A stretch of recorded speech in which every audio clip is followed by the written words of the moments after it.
Welcome, my friend. I'm Ragnar, your guide through the shadowed paths of ancient tales.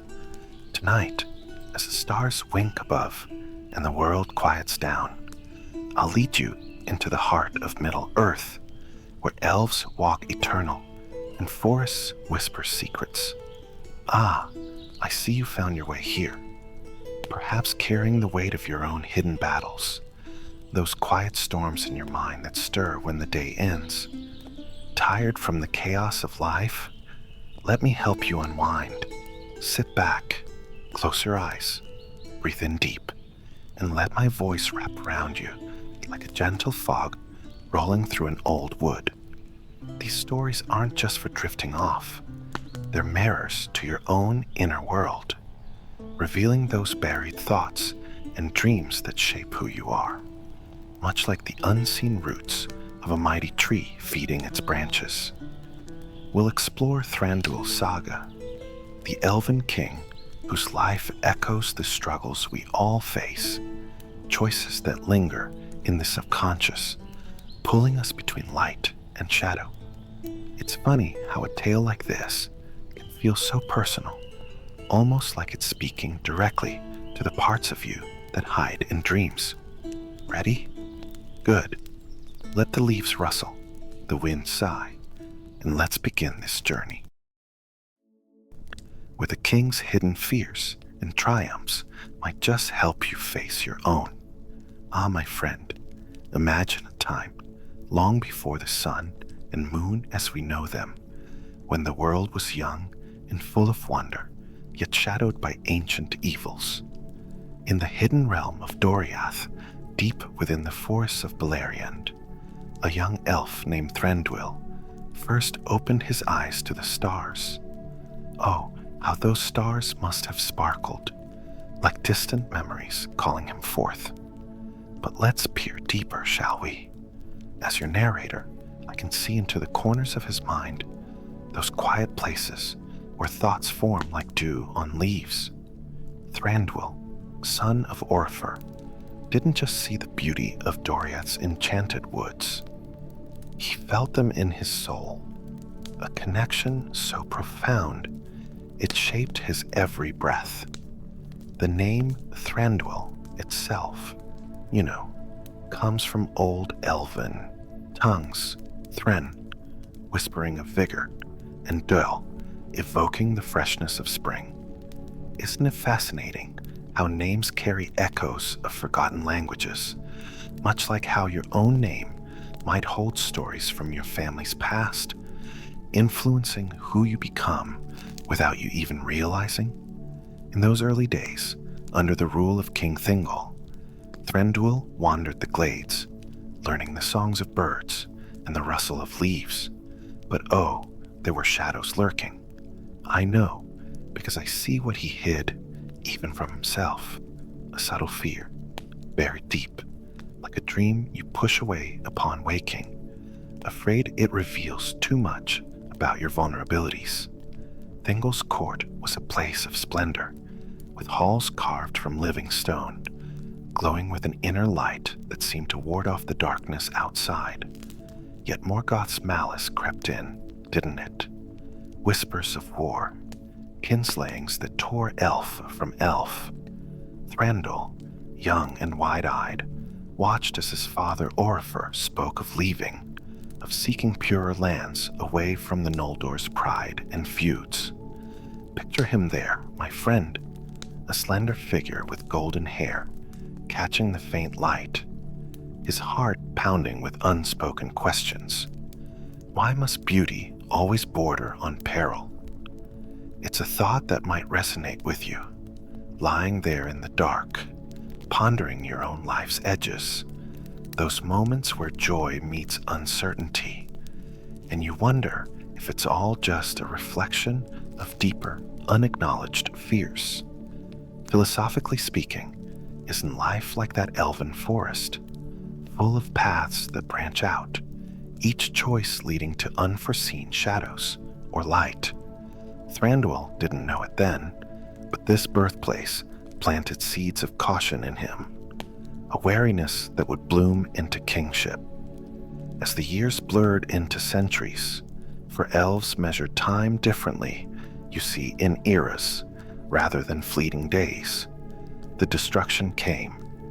The War of Wrath shook the lands, sinking Beleriand beneath the waves.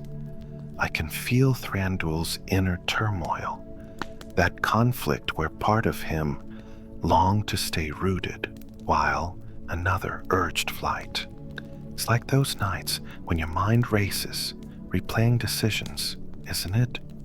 A gentle reminder that acknowledging those inner storms can lead to peace. He followed Orifer east, across mountains that seemed to pierce the sky, carrying only memories and a resolve forged in loss. The air grew fresher, the trees taller, whispering promises of renewal. But deep down, in the quiet recesses of his being, Thranduil harbored a dream, or was it a repressed shadow of a realm untouched where no darkness could intrude? Oh, how the philology of it all ties in. Doriath means land of the fence, a protected haven, much like how we build walls around our hearts to shield from pain. Yet, walls can trap as much as they protect, can't they? Thranduil learned this early, his subconscious weaving threads of isolation that would define him. As they crossed into the Second Age, he glanced back one last time, the sinking lands a metaphor for buried pasts. Little did he know, my friend, that this journey was just the beginning, a path winding toward greater trials. And you, listening now, might find in his steps a mirror to your own migrations, from old habits to new dawns. Rest easy, the forest awaits. Now, as the echoes of Doriath fade like a half-remembered dream, let's follow Thranduil and his kin eastward, my friend. The world was remaking itself after the cataclysm, sea swallowing old homes, and the air thick with the scent of change. Orifer led them, his voice steady, but I see into Thranduil's thoughts, a swirl of doubt and hope, like those nagging worries that surface in your quiet moments, urging you to question if moving forward truly heals the past.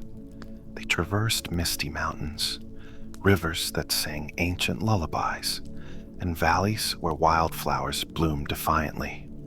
Greenwood the Great awaited, a vast woodland pulsing with life, its name derived from old words meaning great wood, evoking abundance and mystery.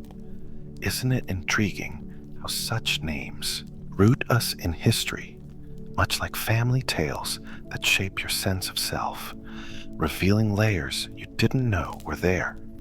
Thranduil walked with purpose, yet inwardly he grappled with shadows, repressed echoes of loss, dreams where drowned lands called him back, mirroring how we sometimes cling to what hurts us, afraid to let go. Philosophically, migration is more than steps. It's a shedding, a choice to embrace the unknown, just as you might in life, deciding to leave behind what no longer serves. The Sylvan elves they met, woodland folk with lighter hearts, welcomed them. Orifer, blending Sindar wisdom with Sylvan ways, founded a new realm. Thranduil, ever watchful, helped carve halls into the earth, inspired by Menegroth's glory, but with a twist, deeper, more fortified, as if his subconscious demanded barriers against future pain. Feel the rhythm of their journey, my friend. Feet crunching on leaves, the wind carrying scents of pine and earth. Thranduil's mind wandered to what ifs. What if they had stayed? It's a common human pondering, isn't it?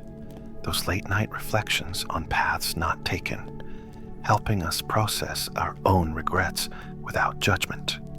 As they settled, feasts began under starlit canopies, music weaving through trees.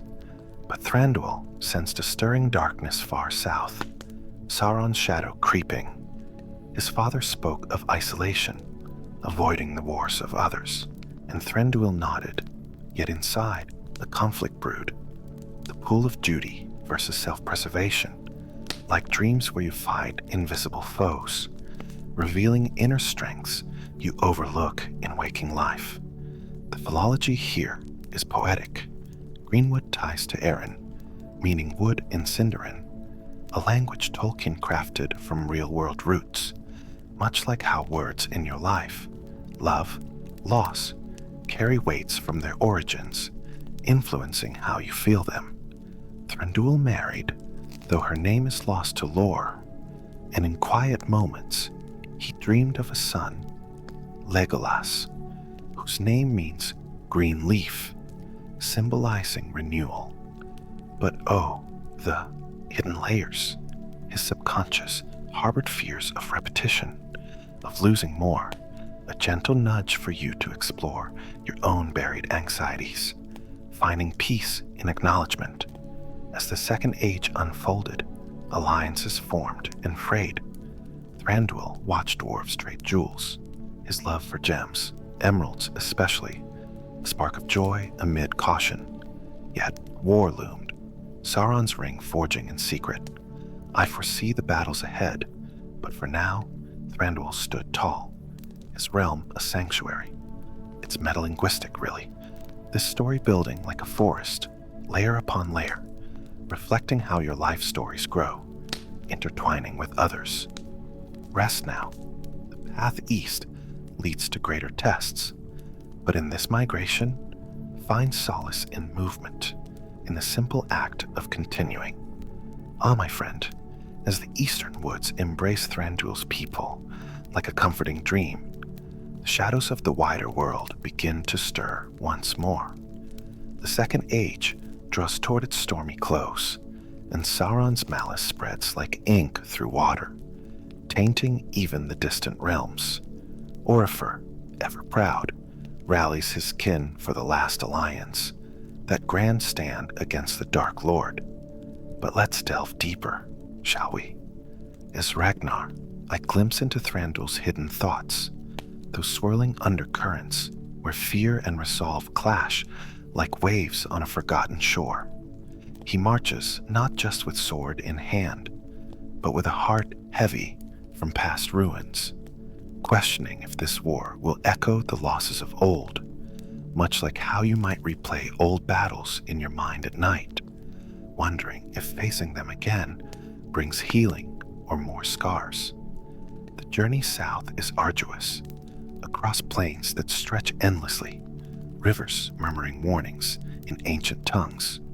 Sauron, a name derived from words meaning abhorred, carries the weight of dread, doesn't it? It's curious how such labels, rooted in Elven language, shape our perceptions, just as words like enemy in your life can color memories, making foes of mere misunderstandings. Thranduil rides beside his father, golden, hair flowing, but inwardly he battles shadows, repressed visions of drowned Beleriand, dreams where he fails to protect those he loves, a subtle mirror to your own nighttime reflections, where unspoken worries surface to teach you about your strengths. At Dagorlad, the battle erupts in chaos, elves and men clashing with orcs under a blood-red sky. I see what Thranduil hides, his father's charge, too hasty, driven by pride, leading to slaughter. Orifer falls, and Thranduil's world fractures, a raw grief he buries deep, like those emotions we push down to keep going, only for them to emerge in dreams as guides toward acceptance. He fights on, sword flashing, but his mind races. Why must alliances demand such sacrifice? Philosophically, it's a dance of unity and loss, reminding us that true bonds, like in your friendships, often test our deepest selves, revealing what we value most. The alliance presses to Mordor's gates, the air thick with ash and despair. Thranduil witnesses Gil-galad's valor, Elendil's might, but in quiet moments, he ponders the cost.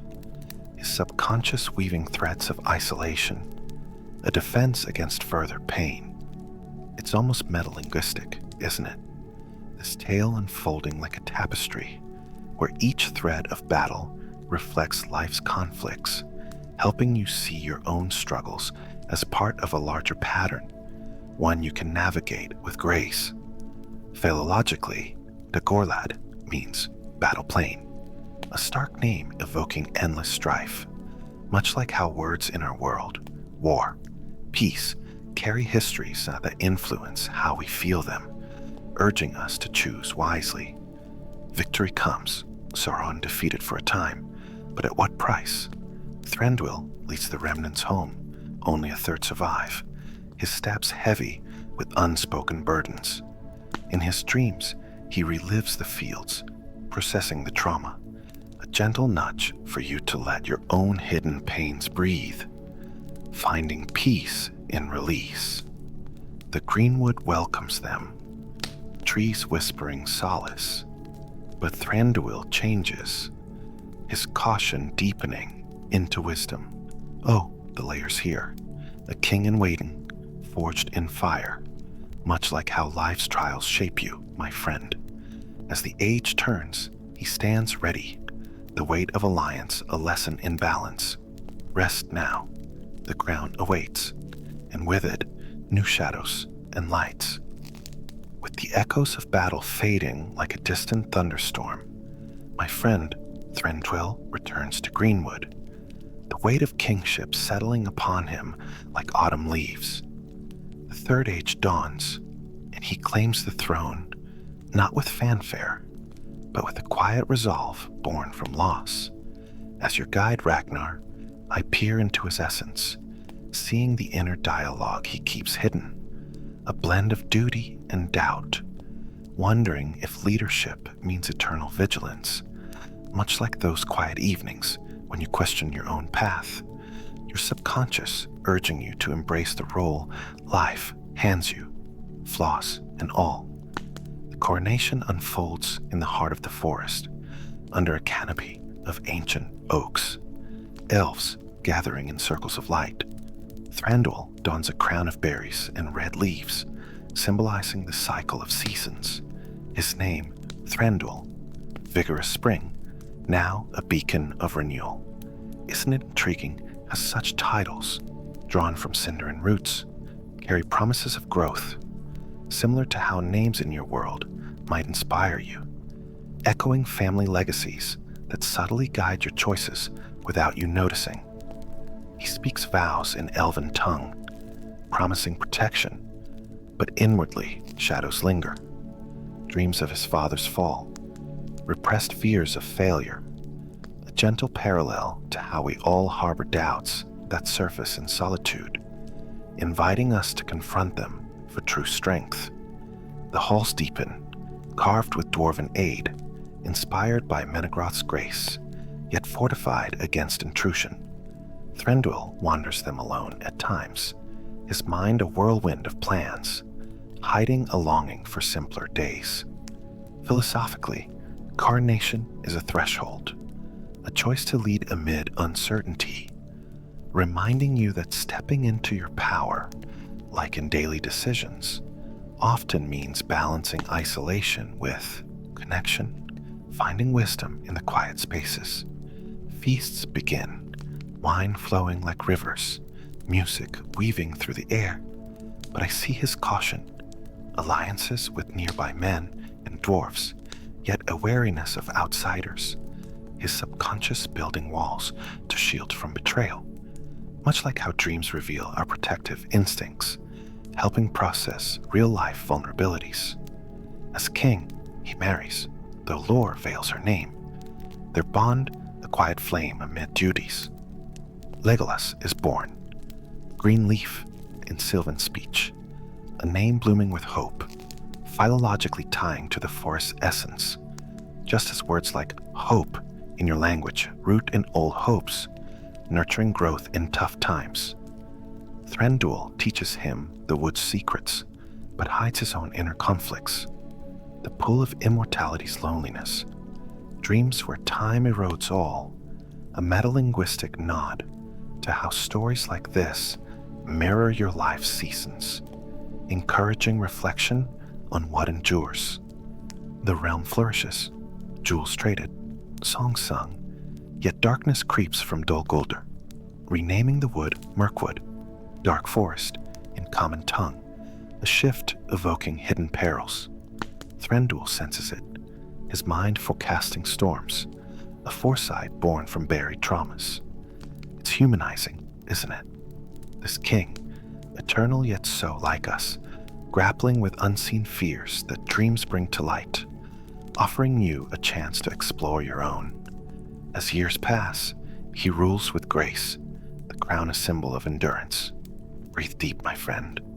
The shadows thicken, but in this coronation, find echoes of your own ascents, gentle and profound.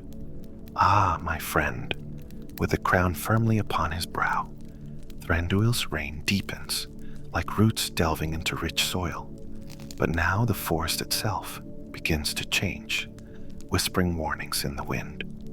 The once vibrant greenwood darkens, infested by shadows from the south, where Sauron rebuilds his strength in Dol Guldur. As Ragnar, I see beyond the visible, into Thranduil's guarded mind, a tapestry of vigilance and veiled sorrow, where he questions if eternal watchfulness is the price of peace, much like those restless nights when your own worries surface, your subconscious gently prodding you to face what lurks in the corners of your thoughts, turning shadows into stepping stones for growth. Giant spiders weave webs like nightmares made real. Orcs skulk in the underbrush, and the air grows heavy with malice. Thranduil names it Mirkwood. Mirk, from old words meaning dark, twisted, a philological shift that captures the essence of corruption. Isn't it intriguing how language evolves to reflect decay, just as words in your life, like fear or change, carry ancient weights, shaping how you perceive your own transformations without you always noticing? He retreats his people northward, fortifying halls, his decisions laced with hidden motives, a deep-seated need to protect, born from repressed memories of past wars, dreams where darkness engulfs all he loves, a subtle mirror to how we all build barriers against life's uncertainties, inviting quiet reflection on what we truly safeguard. In counsel, Thranduil speaks firmly, urging isolation, but inwardly, conflicts brew, the pull of aiding allies versus preserving his realm, like those inner debates you have, where part of you yearns for connection, while another seeks solitude, your dreams revealing the balance needed for harmony. Philosophically, this darkening is a metaphor for life's eclipses, those times when external forces cloud your path, teaching that resilience comes from within, much like tending a garden through storms, finding beauty in endurance. He hunts the encroaching evils, sword in hand, golden hair a beacon in the gloom. But I foresee the toll, nights of unrest, where his subconscious replays losses, urging him to confront the isolation that both saves and isolates, a gentle nudge for you to explore your own hidden isolations, perhaps in relationships or habits, releasing what no longer serves. Trade continues with lakemen and dwarves, wine and jewels flowing, but trust phrase. Thranduil's love for emeralds, green as the leaves, symbolizes hope amid decay, their name tied to words of radiance, philologically linking to Earth's hidden treasures, similar to how personal symbols in your world, a cherished item, a memory, anchor you, revealing subconscious attachments that guide your journey. Legolas grows, learning the wood's ways, but Thranduil hides his fears from his son, dreams of a shadowed future haunting him, metalinguistic in how this tale layers like the forest itself, each level reflecting your life's complexities, encouraging you to peel back your own layers for clarity. As Sauron's influence spreads, Thranduil stands firm, his realm a bastion. Oh, the human depth here, an immortal king wrestling with mortal-like doubts, his subconscious a well of wisdom, offering you insights into your own shadows. Breathe easy, my friend. The darkness tests, but in it, light persists, leading to encounters that will challenge and change. Now, as Mirkwood's gloom thickens like a gathering storm, my friend, strangers stumble into Thranduil's domain, bringing with them the spark of unforeseen conflict. Thorin Oakenshield and his company of dwarves, lost and desperate, stray from the path, their quest for Erebor's treasure, a secret they guard fiercely. As your narrator Ragnar, I delve into Thranduil's perceptions, seeing the flicker of suspicion in his eyes, the hidden calculations where he weighs trust against betrayal, much like those moments in your life when newcomers stir old cautions, your subconscious whispering reminders of past hurts, gently guiding you to discern true intent without closing off entirely. The dwarves interrupt a woodland feast, visions of merriment vanishing into darkness, and Thranduil's guards capture them one by one. Thorin stands defiant before the king, refusing to reveal his purpose, his pride clashing with Thranduil's authority. Oh, I know Thranduil's inner thoughts, a mix of curiosity and wariness, dreams of dwarven betrayals from ancient tales resurfacing, repressed echoes of Thingol's fate, a parallel to how we all carry invisible scars from encounters, inviting reflection on forgiveness as a path to inner peace. He imprisons them in separate cells, not harshly, but firmly, his voice calm yet probing. The name Thorin evoking thunder in old tongues, philologically apt for a stormbringer.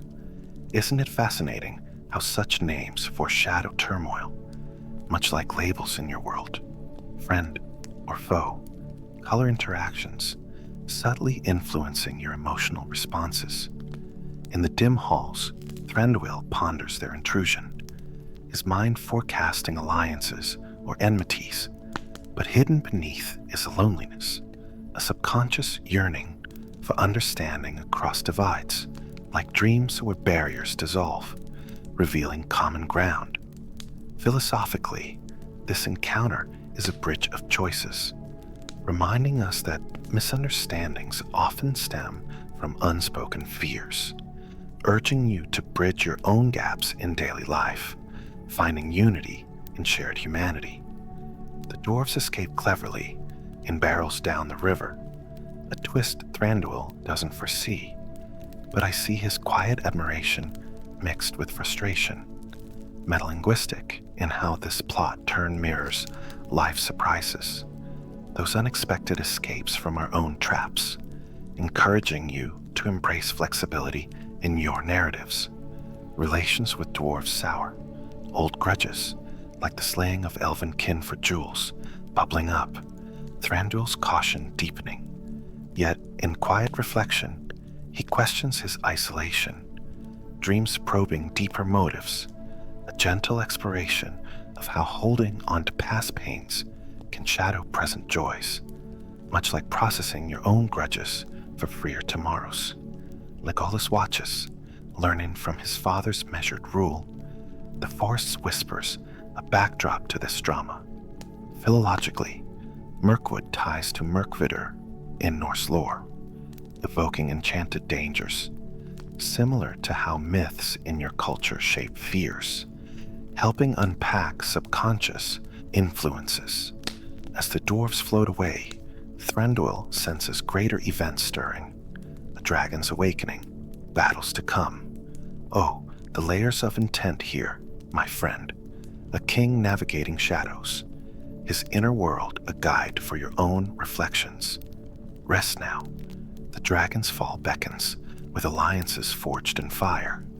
Ah, my friend, as the dwarfs slip away on the river's current, like fleeting thoughts in a dream, the air in Mirkwood hums with anticipation, for greater forces are awakening far to the east. Smaug, the fire drake of Erebor, stirs from his hoard, his rage unleashed upon Laketown, but fate weaves unexpected threads.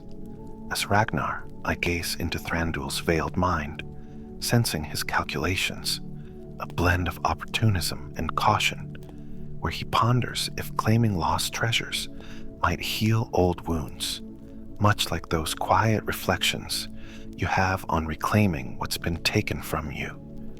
Your subconscious gently surfacing desires, long buried, turning them into steps toward renewal without forcing the issue. Word reaches the woodland halls. Smaug slain by Bard the bowman, descendant of Dale's lords, the mountain's wealth now unguarded. Thranduil marches with his host, not in conquest, but alliance, offering aid to the lake folk while eyeing the gems of Girion, emeralds green as his forest's heart. The name Smaug twists from old words, meaning to squeeze through a hole, philologically fitting a worm-like thief. Isn't it curious how such origins paint creatures as extensions of their deeds, similar to how labels in your world, hero or a villain, shape stories, subtly influencing how you view your own roles in life's tales? He meets Bard, their pact forged in mutual need, but inwardly, Thranduil wrestles shadows, repressed memories of dwarven greed, dreams where alliances fracture like brittle leaves, a mirror to how trust issues from your past might color new bonds, inviting gentle exploration for deeper connections. At Erebor's gates, tensions rise. Thorin barricades, pride blinding him, nearly sparking war. Thranduil's elves array in splendor, bows drawn, but I see his hidden reluctance, a subconscious pull toward peace, visions of needless blood echoing Dagorlad's horrors, philosophically a reminder that alliances, like in your relationships, thrive on compromise, teaching that holding ground too firmly can lead to isolation, while yielding opens paths to unexpected harmony. Then, Gandalf intervenes, orcs marching from the north, forcing unity in the Battle of Five Armies. Elves, men, dwarves clashing with goblins, and wargs under stormy skies. Thranduil charges on his great elk, sword gleaming, his mind a storm of resolve and regret, bearing fears of loss amid the fray. Victory comes dearly. Thorn falls, but in aftermath, treasures divide. Thranduil receives the emeralds, their sparkle a balm, metalinguistic in how this resolution mirrors story arcs where conflicts resolve into growth, encouraging you to see your own battles as chapters leading to richer endings. He honors Bilbo as elf friend, gifting a necklace, his inner world softening, dreams processing the chaos, a subtle nod to acknowledging turmoil for inner peace. As armies disperse, Thranduil returns home, the Alliance a lesson in fragility. Oh, the human echoes here, an eternal king forging bonds amid fire, his subconscious a guide for your reflections on unity. Breathe deep, my friend. War's Ring calls next, with defenses tested anew. Character count, 5016. Chapter 8, The War of the Ring. Defending the green borders with the dragon's fall, settling like dust after a gale. My friend, peace in Mirkwood is fleeting, for the Third Age wanes, and Sauron's shadow lengthens once more, his eye turning toward all free peoples. The War of the Ring ignites, rings of power stirring ancient evils, and Thranduil's realm stands as a northern bulwark. As your guide Ragnar, I peer into his steadfast heart, uncovering layers of strategy and subtle dread, where he questions if endless defense erodes the soul, much like those weary evenings when you ponder your own boundaries, your subconscious whispering that protecting what's dear sometimes means facing inner vulnerabilities, turning them into sources of quiet strength. Dol Guldur swells with orcs, assaults crashing like waves on Thranduil's borders. He sends Legolas to Rivendell, bearing news of Gollum's escape, a creature twisted by the One Ring's curse.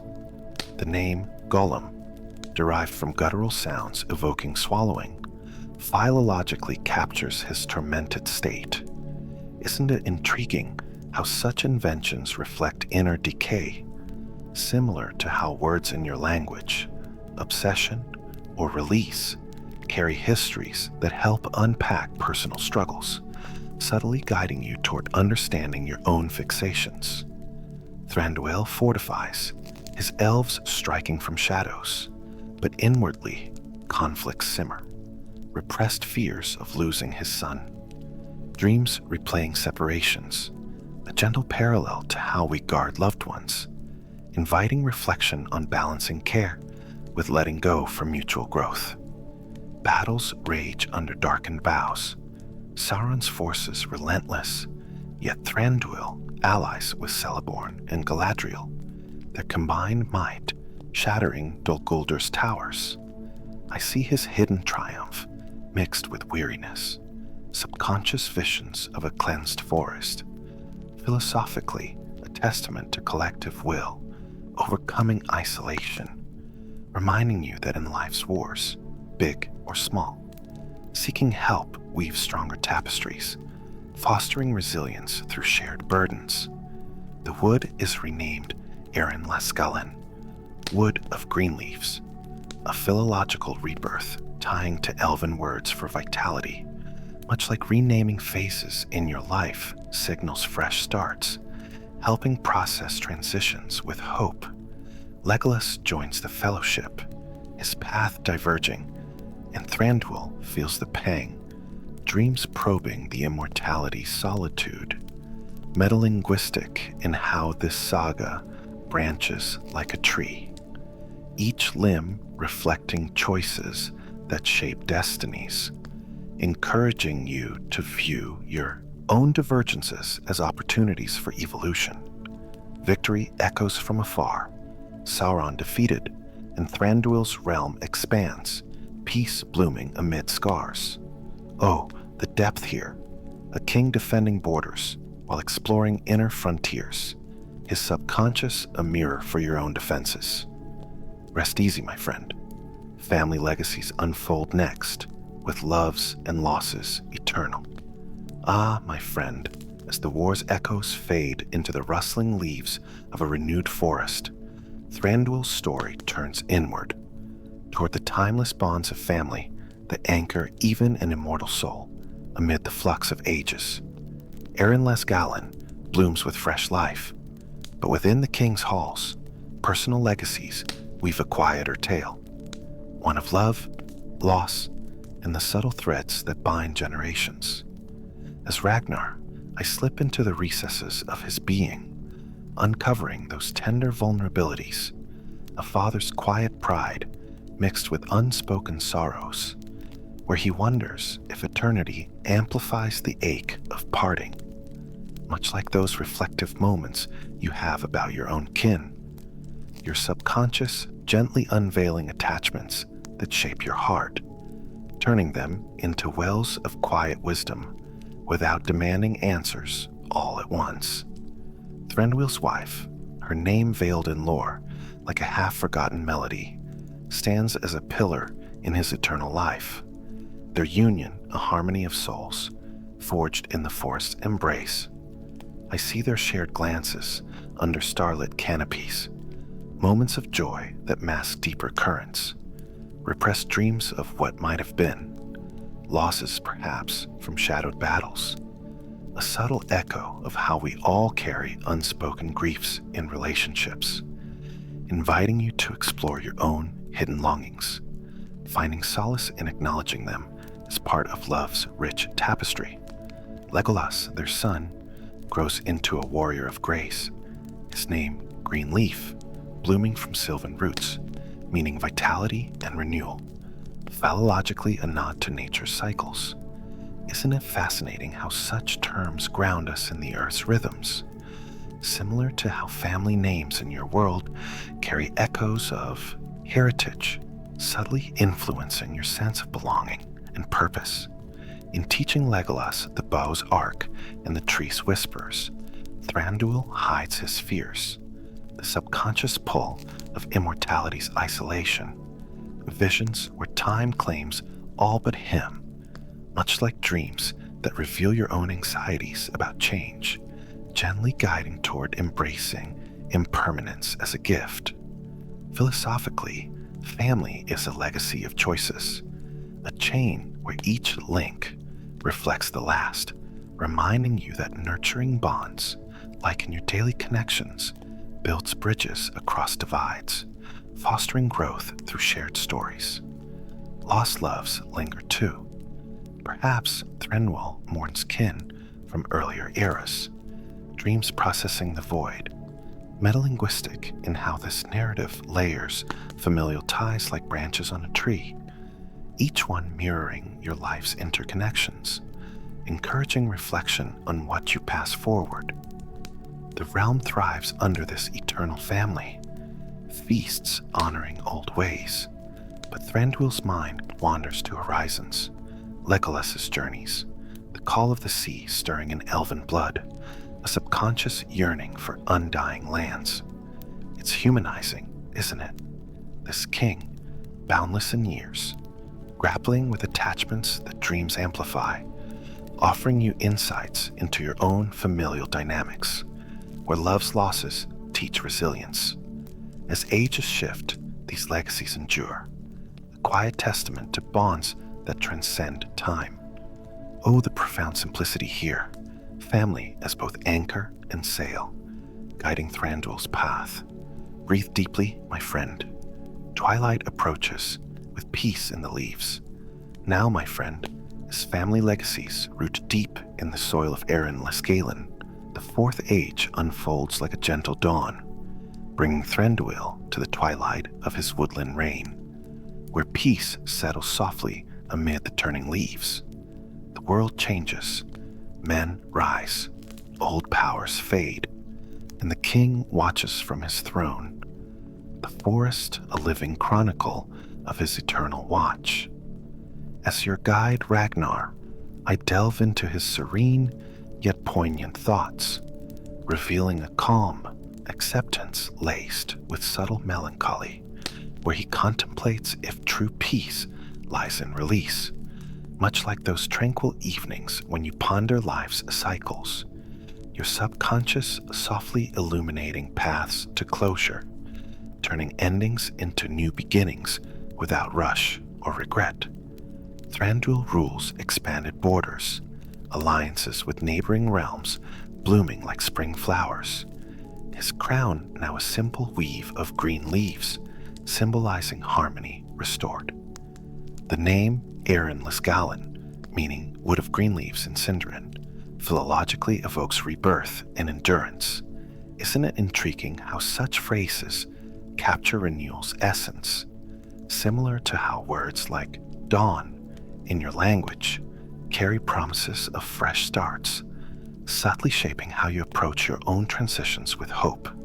He wanders the glades alone at times, reflecting on centuries, battles won, loves cherished, losses endured, his mind a quiet pool where repressed shadows surface as wisdom, dreams weaving tapestries of what was and what may be, a gentle parallel to how we process life's chapters, inviting you to embrace your own twilights as moments of graceful reflection. Philosophically, this age is a meditation on impermanence, even for immortals, reminding that peace comes from flowing with change, much like in your journey, where letting go opens doors to unforeseen joys, fostering a balanced existence.